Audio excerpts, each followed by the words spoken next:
এখন কি করছে?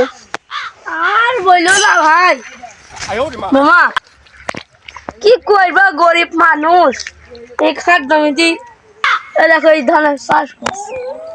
লোকের এত এত বিঘে বিঘে বন্ধক নিয়ে জমিতে চাষ করছে, আর তুমি গাঙের ভিতরে এই বুদ্ধি তোমার দিলে কিটা?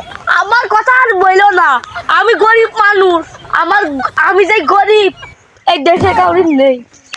আরে তোমার দৃশ্য দিকে তো আমার পুরনো আগের একটা কথা মনে পড়ে। বলো, তুমি বলো।